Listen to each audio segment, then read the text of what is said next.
Welcome to my channel. This is Mario Lloyd, also known as Real Estate Guru PK. On this channel, we talk about my real estate endeavors.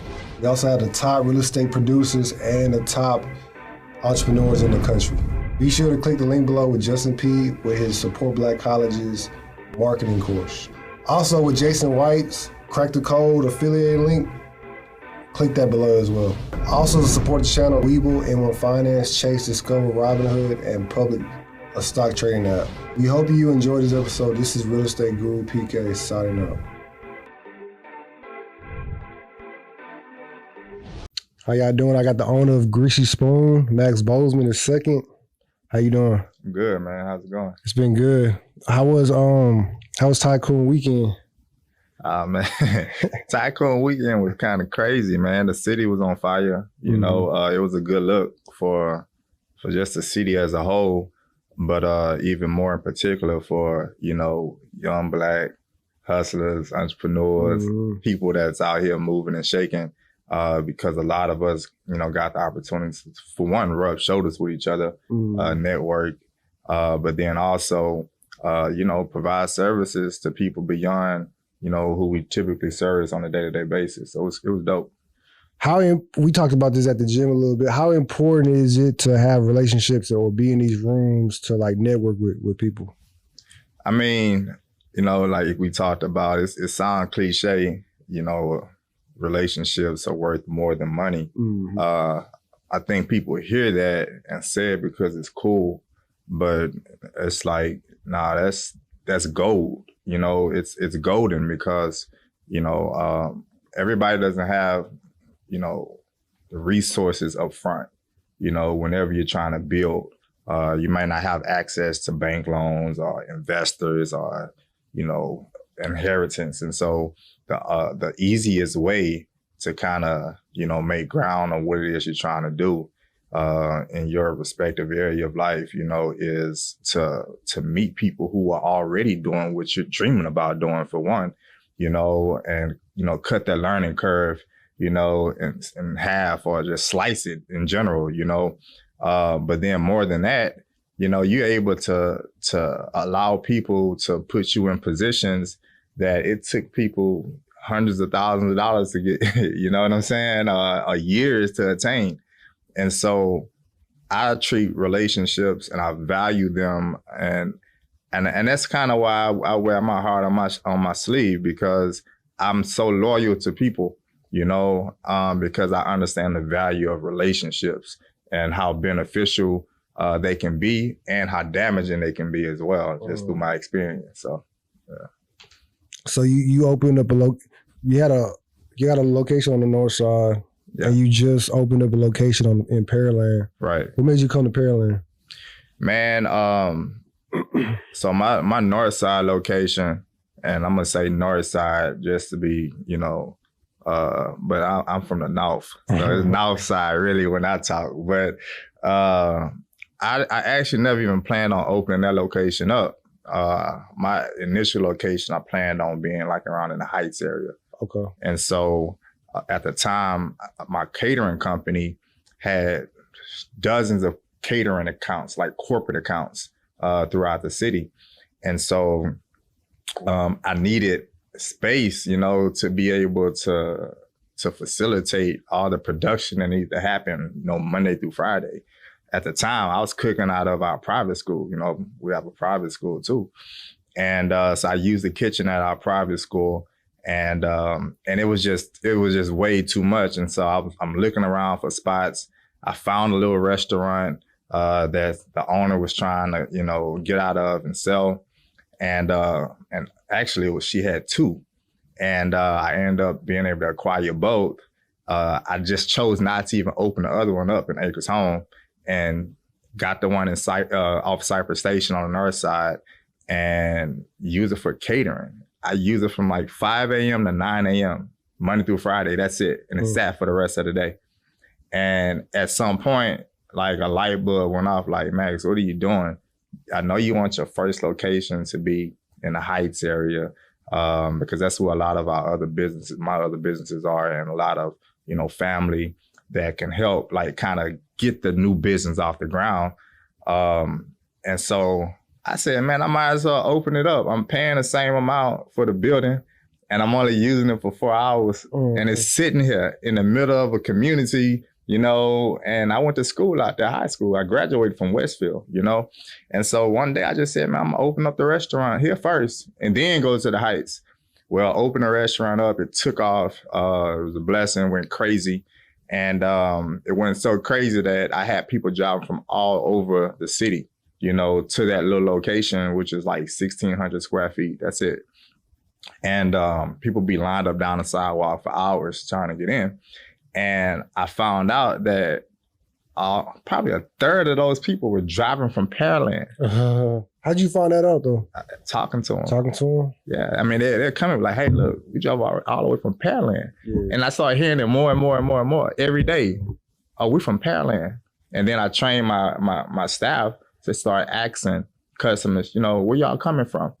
You know, so I can kind of get a better idea of who my clientele was. And at that point, I was like, okay, if I had 30% of my customers driving an hour away to come to get food, it would make a lot of sense for me to just put a restaurant where they are, because now they can, one, come more often, because you're not going to drive an hour every week. You know, you might make it a once a month type, you know, situation. You can come more often. And then two, those who have the desire to come but just can't make that commute, I'm in their backyard now. You know what I'm saying? And so that's literally what I did. And it was game over from day one, you know, honestly. Okay. Can you tell me about your upbringing, like on the north side? Like how you came up and everything? Yeah. I you know, I was fortunate to come from a good family, you know. I didn't have a silver spoon, but I wasn't poor either. You know, we were middle class. And from a financial standpoint, however, from a level of influence and, you know, positions of power, it was even greater than that as far as my family and who we were connected to and everything that we were involved in. And so I was blessed to be exposed to, you know, a lot, you know, when I was young. My great grandfather, he owned one of the first Black funeral homes in the state of Texas. He was a millionaire, you know. That's all I knew as a kid. You know, my grandfather's a millionaire. So I thought that's just what life was. You know what I'm saying? I would go to his house and he'll let me go in his safe, and he was old school. So he'll have $100K, you know what I'm saying, in the safe. Yeah, cash, you know, and I'll be just in there playing with money at 3 or 4 years old, you know, like just, and so I didn't know that was doing something, you know, to me psychologically. It was creating an expectation that I didn't realize at the time. And so I grew up thinking that this is what life was. You know what I'm saying? And so I didn't have, you know, to figure out what I wanted to be at that point. It's like, I'm supposed to be rich. You know what I'm saying? Like my great grandfather is rich, you know, and then it trickles down, and then, you know, my uncle's successful. And so it's just like, you know, I'm around NBA players and NFL players and, you know, all these different people, politicians. I'm flying to Austin on planes with state representatives and all of this kind of stuff. And so it just created like a mindset, you know, and as I grew older, I just continued to cultivate that mindset. And at some point, take my own initiative to, you know, decide, hey, look, this is what I really want to be. You know, this is the life I really want to live. And not so much because my grandpa was able to buy all his cars cash and give everybody money and live, you know, the life he wanted to live, but more so because I saw what he was able to do in the lives of other people. You know what I'm saying? And so he was such a blessing to so many other people. My uncle, my grandfather, everybody was just such a blessing to the community. And I saw that, and I saw the love that they got back. And I said, man, that's what I want to do, you know? And so, you know, that's just what it was for me coming up. How'd you get started in the restaurant business? I know you've been in, like, you're like a 15-year vet. So how did it all start? Man, I got in the restaurant business just I won't say by fluke. You know, I opened up my first business at 19. I was going to TSU at the time, and I had the opportunity to purchase a convenience store from a Pakistani guy who I was friends with, and the street where my uncle's church is and where we develop apartment complexes and subdivisions and everything. One of the only strip centers on that street that we didn't own is where that convenience store was. And so I would always walk over to the store and get chips and stuff as a kid. I became cool with his son. We played basketball together. And I told him one day, I said, one day I'm gonna buy your store from you, because all I knew was my family owned everything else on this block, you know? With that store? With that strip center that had that store, right? So I was like, one day I'm gonna buy this store from you. He was like, all right. You know, I'm young, I'm a teenager. And I'll never forget, man, he hit me up. It was probably my second year in college. And he said, hey, Max, you remember you told me years ago you want to buy the store? He was like, well, I want to sell it to you. For real? Yeah. He thought of you for real? I'm telling you, that's how it happened. Yeah. Hey. And so I ended up getting a store and grinding it out. I ended up flipping that store and ended up buying a gas station down the street, which is a whole nother story. But so I started, that's kind of how I got started in business, right? You still got the gas station? No. I sold that, yeah. Okay. And so the gas station, that's kind of where I met my ex-wife, you know, and I knew her family, you know, for years. We're from the same hood. Like her little brother, you know, played football with my little brother, you know, and so I knew her family. I just didn't know her, and so we ended up dating. Her mom had we ended up dating and getting married.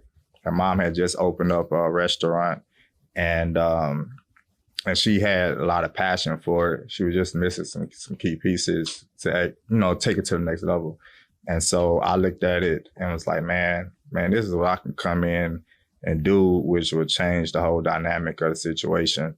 And I basically got rid of the gas station and put almost everything that, you know, as far as my effort and energy into that business. So you took all that money and put it into that restaurant? No, I didn't have to put no money into it like that. Now, it was times when things came up that I would have to, you know, take care of, which, you know, and I shouldn't even be, you know what I'm saying, even, you know, discussing that situation. But did she give you equity? Did they give you equity when you? Well, that's a whole nother story that, you know, that at the end of the day, you know, it worked out for both parties because, you know, I was able to add, you know, massive value into that brand, which, you know, that's, you know, my kids, you know, that's their grandparents, you know, and their mom.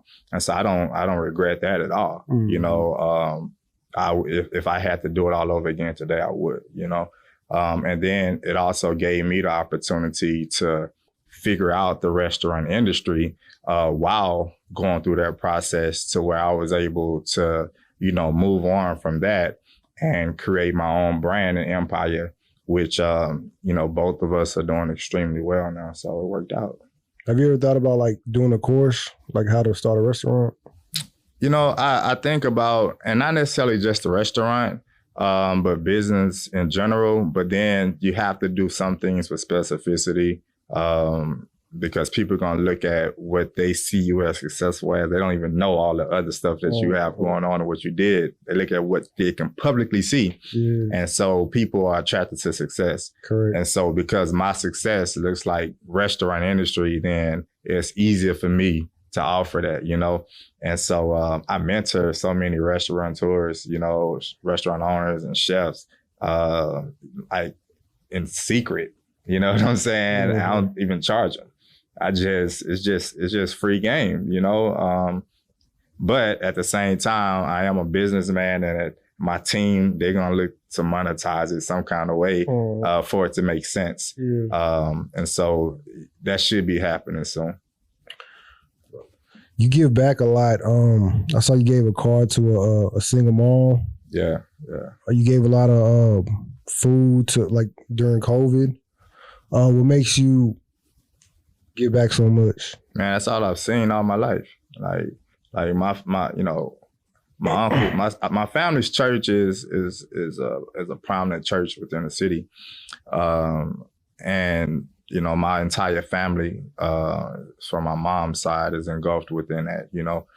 And so I grew up, you know, going into these communities and being a blessing to, you know, the least, the last, and the lost, you know. I've seen it with my eyes. I've been walking down the street myself and bringing people, you know, in to feed them and to clothe them. And to just even more than material or the tangible, to give them something that's intangible, which is hope. And so because I've seen it all my life, I've been a part of it all my life, now I'm in a position where I'm able to do it, you know, on my own terms, and even at a greater level, you know, in some cases. And so I just continue to do that, you know, to whom much is given, much is required is what I was taught growing up. I believe that, and I feel like, you know, you're blessed to be a blessing to others. And as long as I continue to give and put forth the effort to make somebody else's life a little bit better, then I continue to position myself to receive whatever it is that I need, you know. Would you, I asked this to all my guests, would you be mad if your kids didn't want to be entrepreneur, they just wanted to have like a job, like a 9 to 5? Honestly, probably so. You would be mad? I mean, and I don't know if mad is the good term. I wouldn't. I feel like I'm building everything that I'm building, you know, for my kids and to leave a legacy, to give them the opportunity to really do whatever they want to do. Mm-hmm. And so I'm not so much concerned about what the profession is. I'm more concerned about what the purpose is, you know, and I would want my children to follow purpose. If that purpose is education, then and education looks like being a teacher, then go be the greatest teacher you can be. But if education looks like, you know, starting your own charter school, you know what I'm saying? Mm-hmm. Then your dad is in position to make that happen too, you know? And so I'm more concerned with purpose and the passion that drives them, the thing that makes them happy, you know, to get up every day and give, you know, whatever it is they have in them to that. So, you know, if that's entrepreneurship, great. But at the same time, I'm gonna make sure that, you know, they have everything that they could ever think they need, which will free them up to easily do the things that they want to do. And if that's working 9 to 5, then that's what they choose to do. Do you feel like you got the best soul food restaurant in Houston right now? You know, I think about that often, right? And you know, you can look at it and say, man, you really shouldn't, you know, say certain things about yourself. You let the other people say it and all of that, and, you know. But I feel like I'm doing well, and I feel like I'm doing well, and I feel like there's nothing and nobody that can interfere with that. Okay. So you don't feel like the Breakfast Club could like stop your like take some of your customers or anything like that? Nah, I think that, I mean, for one, that's even a different cuisine. Those are not my direct competitors. That's more so like strictly brunch type stuff, really, right? As far as breakfast, but I mean, and you named them, but you can name other restaurants that pretty much are direct competitors. Correct. But I don't. You know, there's not too many people I know that exist that will outwork me, mm-hmm. or outthink me, mm-hmm. you know? And so I come to the table totally different than, you know, I'm not a chef. Mm-hmm. You know what I'm saying? I'm not in love with food. I'm a businessman. And so my approach is different. You know, I'm coming in like I'm a beast. You know, I'm a monster when it comes to this. And so I'm going to make it add up and I'm going to figure out and I know what to do. And so I'm not emotionally connected to it like most other restaurateurs are or chefs are, which can hinder them because they're so emotionally connected and they're blind to what actually needs to happen to get them from here to the, to the next like the numbers and Exactly. You talk about, a lot of them see how I move now, but the things that I have in place are like a Fortune 500 company. You know what I'm saying? Like my structure and my team and the investments that I make. I probably spend almost $1 million a year on staff. For real? Yeah, I overpay. Yeah. You know what I'm saying? Like I have people on payroll and on retainer that, companies that may be technology have, or, some other industry, but restaurants don't typically get had this unless you, Tim and Fatita, you know what I'm saying? Or a Pappas brand. But and not to say other restaurants don't. I don't know what they do, per se. But I do know that my approach is to the point where I can turn the notch at my will, and whatever I'm not doing, it's just because I'm just choosing not to do it. I'm just chilling. And right now, I'm about to turn up. To be honest, you gonna open up some more restaurants in Houston? Yeah. Where are you thinking? I actually have so this is some exclusive stuff right here. I actually have a meeting next week with the Economic Development Board in Sugar Land. They've been reaching out. Oh, for real, Sugar Land? They've been reaching out to me, That's and asking me to come put a restaurant and where they will provide certain things to my benefit and that I would appreciate if I chose to do that. Katy is an area that I definitely want to go to as well before I go ahead and move to Dallas and Atlanta and Miami and Vegas and LA because I'm going to those different markets as well. But I even have other restaurant concepts that I'll do here in Houston.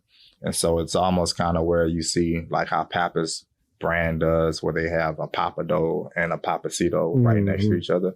I have another concept. I actually have 2 more concepts. Okay. And so in Pearland, it'll be the 3 concepts. Katy, the 3 concepts. Sugarland, 3 concepts. Northside. And then tomorrow, I actually have a meeting at the Pearland location. I was telling you with the CEO of Airmark and NRG Stadium because I'm about to get ready to transition to putting the brand inside the stadium, and then throughout the country and other stadiums. So I'm just in a blessed position, and I don't really. I mean, I'm running my own race at my own pace. A lot of people get caught up and they see what the next person doing. I'm like, I got to go open up another restaurant, another one. And I don't care about none of that. I own 100% of everything I got. I have no partners. I have nothing. I don't owe nobody a dollar. Like I'm good, And so, would you let anybody buy in like Slutty Vegan, where she like let people buy in when she went to LA and Vegas and no? So no, okay. I have to. Okay. I'm gonna be honest. That's one of the things that I talked about how I'm approaching this. It's totally different. I think that works for certain people. Me, I'm more concerned about retaining ownership. Like I want ownership. I'd rather it take me 10 years to do what she's doing, you know what I'm saying, and be 100% ownership of what I have going on and in control, rather than it take me 4 years to do it and I'm a, minority owner.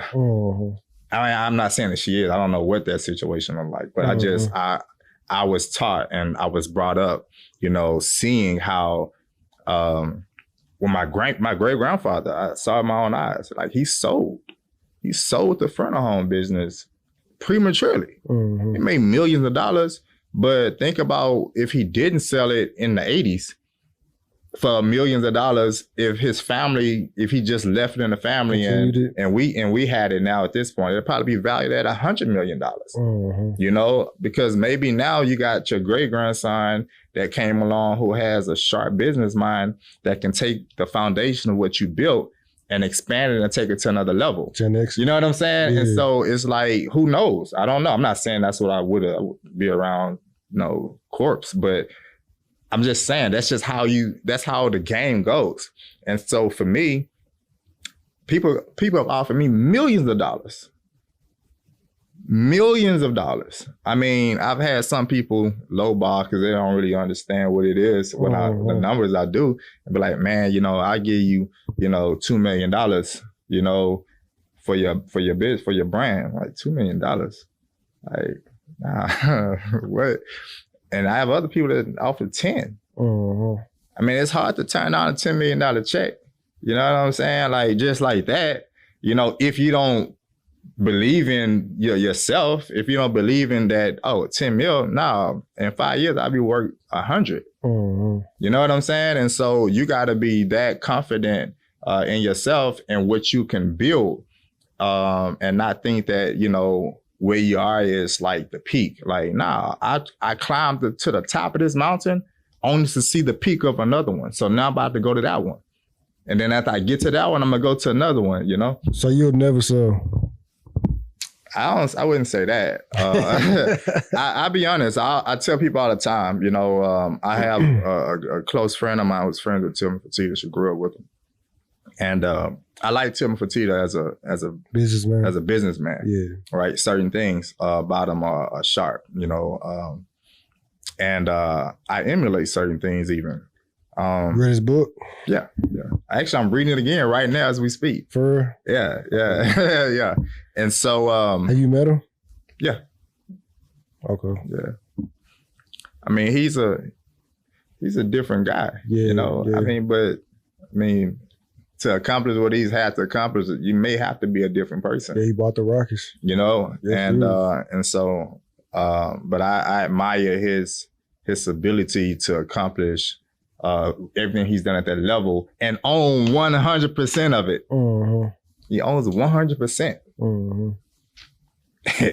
100% is Tillman Fertitta. That's it. And so, so I said that to say, I said, you know what? One day I'm gonna build up a restaurant empire, and I'm gonna sell it to him for like $500 million. For 500 million. 500 billion. I mean, 500 million. Yeah. And he does those types of plays. But it has to show value. And so what that does for me is, even if I never sell to him, even if he never has the desire to buy it, if I work and my mindset is I'm about to build a brand that has so much value that I'm going to be able to sell it to somebody for $500 million, I still won at the end of the day if I get to that point and don't sell it. Because now I have a brand that is valued at $500 million. And if I keep it, my kids keep it, whatever, that's fine. It's all good. But the process is where the prize is. You know what I'm saying? And so at that point, if my kids don't have nothing to do with it, sell it. My granddad, then you give it to them. Give it to them or sell it. Have you had like real low points in the restaurant business? Like, what was like the lowest? Man, the lowest is when I battled cancer in 2020, right after COVID hit, and I had just opened up the North Side location, and I had to basically sit down. I had to sit down and not know what the future was gonna hold, because this all came out of the blue. And at the time, COVID had just hit, which was, everybody was uncertain about that, didn't know what to expect. And so, I had to take my hands off of what I had been in control over. I had been in control of my life for so long, That was the second moment that I didn't have control over. The first one was my little brother being killed. The second one was me being diagnosed with cancer. Had no control over that. And so for the first time since that tragic, incident was, I couldn't control my situation. I couldn't go to the restaurant every day and make sure people were doing exactly what I need them to do. I couldn't make sure that, customers were being taken care of. I couldn't make sure that the brand that I had just invested so much in and spent so much time building, was able to sustain. I had to trust that the people I had in place, and the time I've spent with them and the things I've invested in them over the time that I've known them, they were going to be able to uphold. And I had to sit back at home or in the doctor's office or in the hospital bed and pray that I got through what I was going through, for one. Mm-hmm. And then that my baby will still be there when I got done.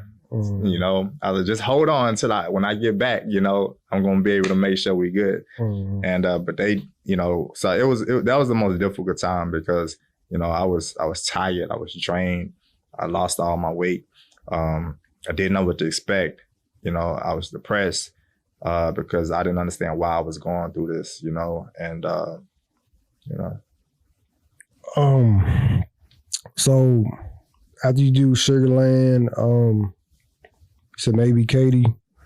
What's the first? So Dallas gonna be next? Or? Dallas will probably be the first out of city location, or Atlanta. Dallas or Atlanta. You looking at Atlanta? Yeah.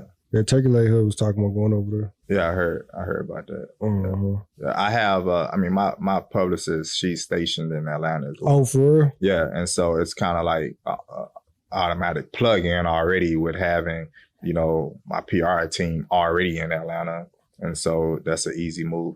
Dallas is easy because it's a little closer, to Houston as far as commuting, and then I have family out there as well, but. You got family in Dallas? Yeah. Okay. What do you see yourself in like 5 to 10 years? Do you want to not have to go to Greasy Spoon as much, or you always gonna do that? I don't really go anymore now. Oh, you don't go no more? Okay. I go by every now and then even if I go every day, it might be for 10 minutes just to show my face, to dap everybody up. More so because I'm working on other things. If I'm in Greasy Spoon, I pay enough people to be at Greasy Spoon. Mm-hmm. And I pay out enough for that to be what it needs to be. Now, the things that I can do are what they can't do, And so the things that I can do are not being in the restaurant. It's outside of the restaurant and me studying, me strategizing, me having, creating my vision boards and learning and going to seminars and going and studying other people. And that's what I can do that they can't do. Mm-hmm. So the practicality of the operation, I have over 60 people on staff that they go every day. And if I come, it's just me coming by to check on my stuff. But I'd rather use my time and my energy on what brings me greater value. And that's not, making a plate, frying chicken. Mm-hmm. And so I love being at the restaurant. But when I go, I'm sucked into it. Customers want to talk. Customers want to take pictures. And I want to talk to them. Mm-hmm. And I want to take pictures with them. They don't even realize it, Mm-hmm. Staff, they get spoiled by me being there because everything goes perfect when I'm there. You know what I'm saying? Yeah. Like it's like clockwork. Everything just works, it hits on our cylinders when I'm there. Like as it should, right? Mm-hmm. But, when the cat's away, the mice play, right? Yeah. And so nothing will ever be the way it's supposed to be unless your hands are on it. But you just got to hope that, it's at least what it needs to be to continue to thrive without you, And so now I have to make myself not go. I'll go to the gym that's in the same parking lot of my restaurant mm-hmm. and leave and pass up my restaurant and go back home and don't even go in for that very reason. And it kills me to do it, but I have to, because if not, it'll always need me. And if it always needs me, I can't be there, North, Sugarland, Katy, Dallas, Atlanta, Miami, LA, all at the same time. So I have to train it to be what it needs to be without me. What was like your moment where you was like, I made it? Like, what was your aha moment where like I made it and I'm good now? As far as the restaurant business or just in my life? It could be your car, it could be anything. Like not in my life. And I mean, I felt like I've always felt like I was good, to be honest with you. Like always, you never like. I mean, I've been in a good situation for a long time. You know, I've seen some things, you know, in life, you know, at a very early age, you know, that most people probably won't see in their entire lifetime, as far as, you know, success, you know, things that look like success.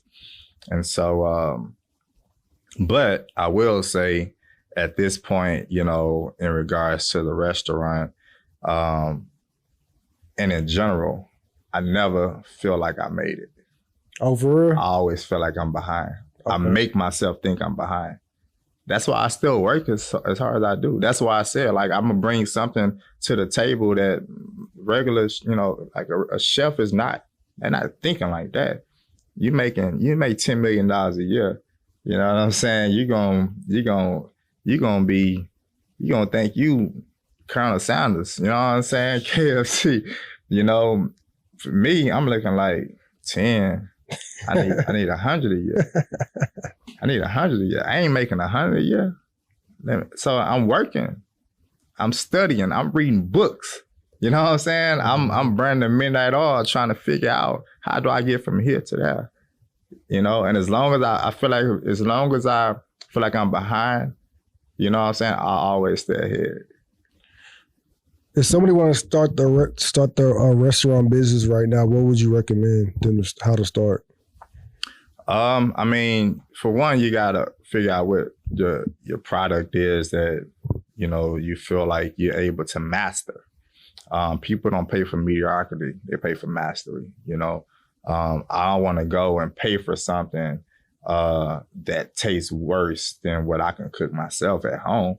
You know what I'm saying? You gotta either save me on time, which means now I'm coming to you because it's convenient because I don't have time to cook it at home, or you have to beat me in talent, which means that you can do it better than I can do it. Mm-hmm. So you either saving me time or you beating me through talent. One or the other. That's what I just gave somebody some free game for real. Mm-hmm. And it can be one or the other. It don't even have to be both. You know, because how many restaurants out here, you know, Jack in the Box ain't amazing, but that line is convenient. Mm-hmm. I can go in and get some food in 5 minutes and feed my whole family if I need to. I don't eat Jack in the Box. I'm just giving an example. Mm-hmm. And so you got to pick where you gonna be at. It's great to be both, but if not, figure out what your product is. Either, you know, provide convenience and save people time. Beat them through talent by offering some amazing dishes. You got to build a team of people. You know, that's very important, building a team. A lot of the restaurateurs now are like family owned and operated, especially like Black businesses, you know, where everybody in their family working. Well, that's going to only get you so far. Mm-hmm. You know what I'm saying? Only going to get you so far. You got to build a solid team. And then you got to focus on how to take care of people. That's the main thing. That's the secret ingredient. Like that's out of all the recipes I got at the restaurant, the main one is taking care of people. You know, and if you take care of people, man, like people will take care of you. You know, and so that's it. So they equate customer service for the language, I guess, to say, you know, taking care of people. That's customer service.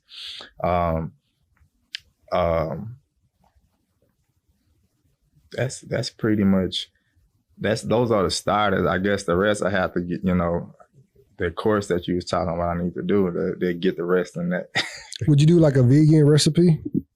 I mean, honestly, I won't say no to never. I'm the kind of guy that I do what I know, you know. I stay in my lane. I don't try to be all over the place and do everything and try to appease everybody. You know, there's some great vegan places around that people who are vegan can go get fed at. You know what I'm saying? Like, why am I trying to create a recipe or two to compete with somebody that the same books and stuff I'm reading and studying that I'm doing and effort that I'm putting towards building my brand based on what my concept is, that person's doing the same thing perhaps for and I'm not doing what they're doing as far as vegan. So that means I can never be too good enough to beat them. So I'm gonna stay in my lane and do what I do and let them win in their lane, you know? If it comes a time where an opportunity comes across where somebody wants to, you know, bring an opportunity to the table that makes sense for me, you know, and they mastered that, then I'll consider it because it's only way I'll do business is by myself, you know, because I understand what I'm doing, or I'll get somebody, hire somebody, or partner with somebody that masters what we're doing. That's the only way. Like, I do real estate too, but I don't know enough about real estate. So you know what I do? I got the bread.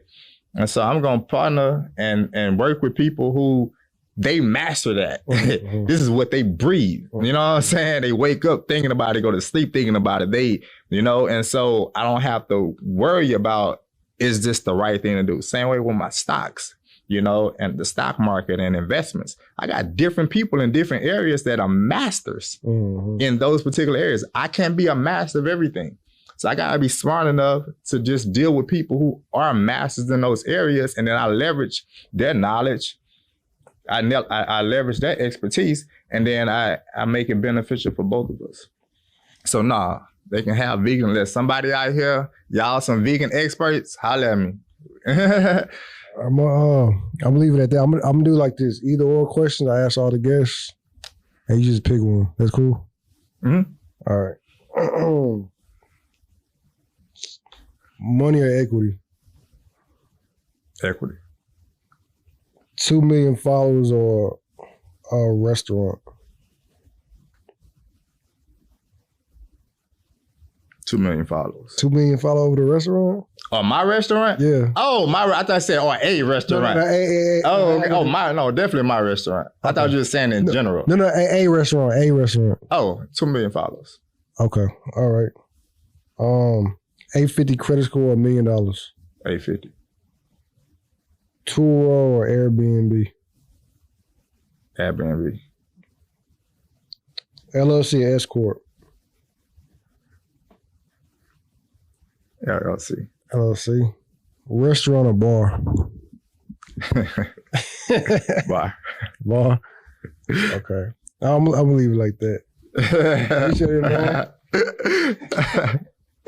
You want to know why I said 2 million followers over a restaurant? Why? If you're just saying a restaurant, because the leverage I would have to monetize 2 million followers is so much more opportunity than being just a restaurant. Restaurant, that's all you're gonna be able to offer is just food, and it's hit and miss. But I feel like if you put your touch on there and you. Well, if you were saying my restaurant, that's what I was saying.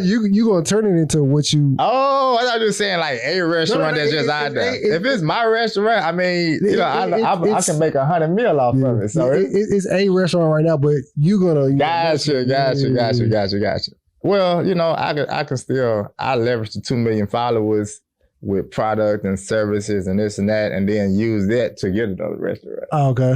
You see what I'm saying? Okay. I can't use the restaurant to get 2 million followers, but I can use the resources I get from 2 million followers to get a restaurant. Okay.